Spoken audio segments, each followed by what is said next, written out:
Exocrine pancreatic insufficiency, or EPI for short, is a condition where the pancreas doesn't produce enough of the enzymes needed to digest food.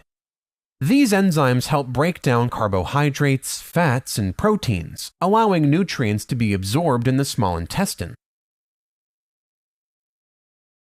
One of the most common causes of EPI is chronic pancreatitis, an inflammation of the pancreas that leads to destruction of its ability to release these enzymes, often triggered by alcohol abuse.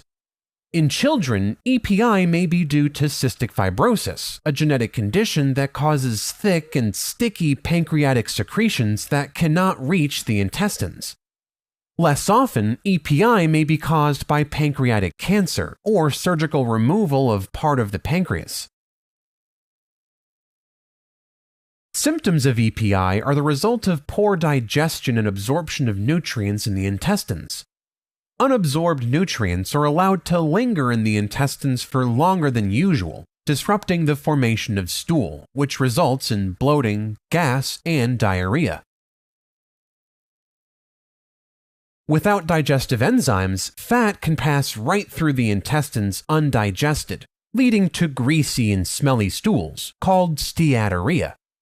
Since most nutrients and dietary fats are lost in the stool, individuals often lose weight and can even develop a deficiency in vitamins A, D, E, and K, which are vitamins that can dissolve in fats.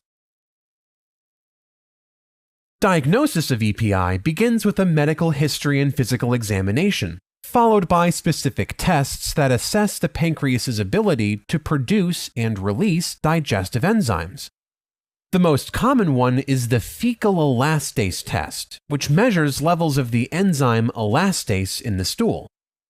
Testing for nutritional deficiencies such as magnesium, fat-soluble vitamins, or lipoproteins can also help support a diagnosis of EPI. Imaging tests like an MRI, CT scan, or endoscopic ultrasound may be used to detect structural abnormalities in the pancreas, which are common in chronic pancreatitis or cystic fibrosis.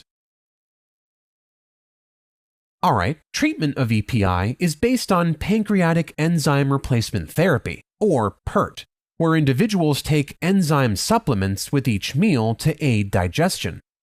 Supplements should be taken just before or at the beginning of eating to give the enzymes time to mix with food so it can be digested properly.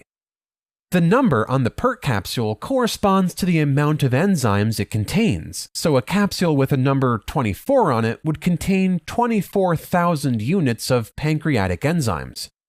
The dosing of PERT varies highly, as it depends on the weight of each individual and the amount of fat in the meal.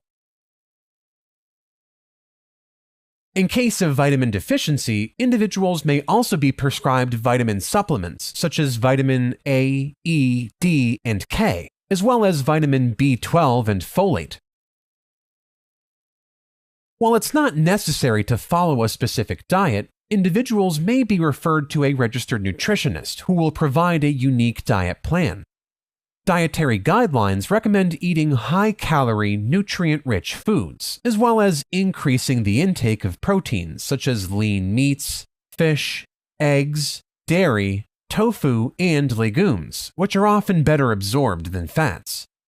Finally, eating smaller, more frequent meals throughout the day can improve symptoms as it helps to reduce the digestive burden on the pancreas.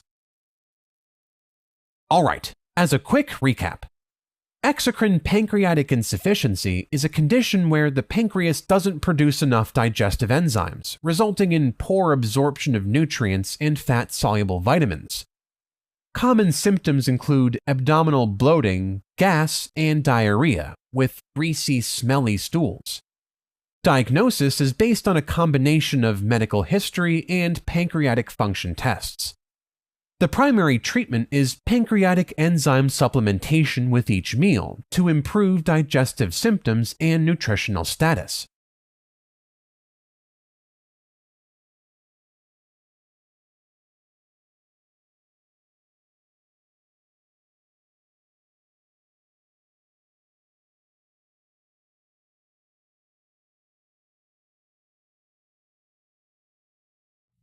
helping current and future clinicians focus, learn, retain, and thrive.